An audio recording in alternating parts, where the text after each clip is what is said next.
लालची भाई और जमीन। विश्वनाथपुर नामक एक गांव में रवि और मनोज नाम के दो भाई थे। दोनों ही भाई किसानी का काम करते थे। रवि और मनोज के पिता काफी पहले ही गुजर चुके थे और उनके पिता ने दोनों भाइयों के नाम अपनी पूरी संपत्ति कर दी थी। बड़ा भाई रवि स्वभाव से बड़ा लालची था और चालाक था। वो हमेशा अपने छोटे भाई मनोज की जमीन को हड़पने की कोशिश में लगा रहता था। बड़ा भाई रवि जितना चालाक था, उतनी ही उसकी पत्नी भी चालाक थी। वो हमेशा अपनी देवरानी की सुंदरता को देखकर जला करती थी। वहीं मनोज अपने बड़े भाई रवि के स्वभाव से बिल्कुल विपरीत था। मनोज कोमल हृदय वाला था और वो हमेशा गांव में लोगों की मदद भी करता था।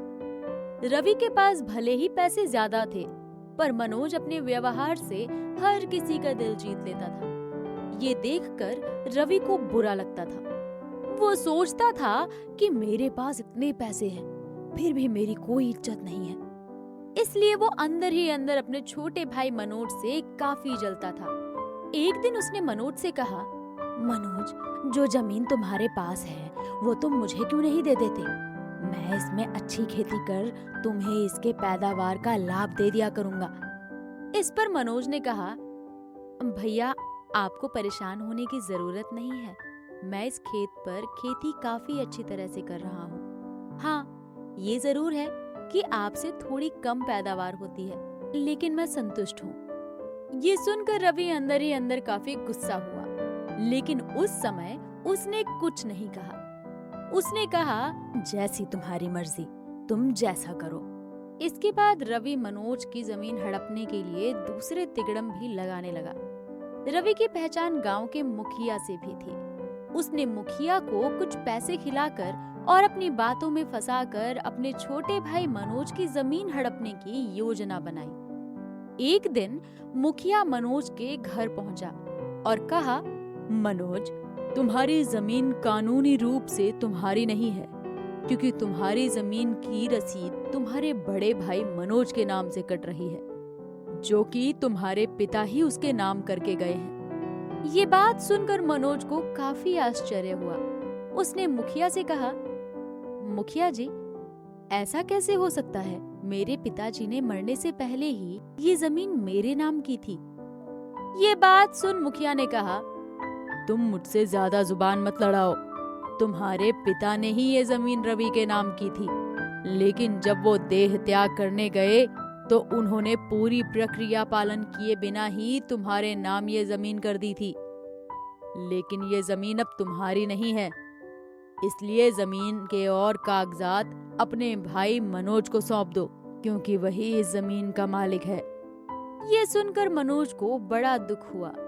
वो बड़े भाई की काफी इज्जत करता था, इसलिए उसने अपनी पत्नी से बातचीत कर अगले दिन ही जमीन के सारे कागजात बड़े भाई को दे दिए। बड़ा भाई रवि के पास मनोज के जमीन के कागजात आने पर बहुत खुश हुआ। उसने कहा कि आखिरकार मैंने अपने भाई की जमीन ले ही ली। इसके बाद मनोज काफी दुखी रहने लगा। वो काम की तलाश में इधर उधर भटकता रहता था। इसी बीच उसे एक ऋषि मिले, जो कि मनोज को दुखी देख रुक गए। ऋषि ने मनोज से पूछा कि आखिर तुम इतने दुखी क्यों हो? मनोज ने अपनी सारी बातें ऋषि को बता दी। ऋषि को समझते देर न लगी कि उसका बड़ा भाई धूर्त है और उसने बड़ी ही चालाकी से अपने छोटे भाई की जमीन हड़प ली है। ऋषि ने मनोज से कहा, तुम्हें चिंता करने की कोई जरूरत नहीं है। तुम्हारे बड़े भाई को इसका फल जरूर मिलेगा। तुम मुझे बस अपना घर और जमीन दिखा दो, बाकी मैं सब देख लूंगा। ऋषि के ऐसा कहने पर मनोज ने उसे अपनी खेत की जमीन और घर दिखाया। मनोज द्वारा अपनी जमीन और घर दिखाए जाने के दौरान ऋषि ने मन ही मन एक मंत्र पढ़ा। इसके बाद उसने कहा, मनोज, अब तुम निश्चिंत हो जाओ। तुम्हारा भाई खुद ही तुम्हें तुम्हारी जमीन और खेत लौटा कर देगा। इतना कहने के बाद ऋषि वहां से चले गए। इसके कुछ दिन के बाद मनोज का भाई रवि मनोज की खेत पर फसल उगाने की तैयारी कर रहा था। मनोज की जमीन पर रवि के मजदूर काम कर रहे थे और ये देखकर रवि को बड़ा आनंद आ रहा था। रवि मन ही मन में सोच रहा था कि उसके पास अब और भी पैसे होंगे और जल्द ही वो गांव का सबसे अमीर व्यक्ति बन जाएगा। कुछ दिन बाद जब रवि ने फसल काटी तो वो आश्चर्यचकित हो गया, क्योंकि फसल काटने के दौरान खेत से भयंकर और बड़े-बड़े सांप निकलने लगे। रवि को लगा कि खेत की एक जगह ही होगा, लेकिन जब मजदूरों ने पूरी फसल काटना शुरू किया तो एक-एक कर हर पौधे के नीचे से मोटे-मोटे और विषैले सांप निकलने लगे। ये देख रवि आश्चर्यचकित हुआ और वहां से भाग खड़ा हुआ। इसके बाद ये पूरी घटना उसने अपनी पत्नी को बताई। उसकी पत्नी ने कहा, लगता है हमने मनोज के साथ सही नहीं किया, क्योंकि ये जमीन पिताजी ने उसे दी थी और हमने गलत तरीके से उसकी जमीन हासिल की है, इसीलिए ये सब हो रहा है। ये सुनकर रवि भी सोच में पड़ गया और उसने ये निश्चय किया कि वो अपने भाई को उसकी जमीन लौटा देगा। अगली सुबह ही रवि मनोज के घर पहुंचा और कहा, भाई, ये खेत और ये सारी जमीन तुम्हारी ही है।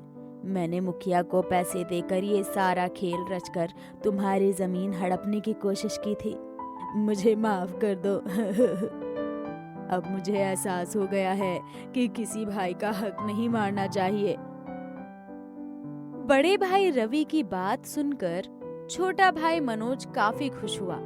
उसने कहा, कोई बात नहीं भैया, गलती तो इंसान से ही होती है और आपने भी ये गलती की है, लेकिन मुझे खुशी है कि आपको अपनी गलती का एहसास हुआ।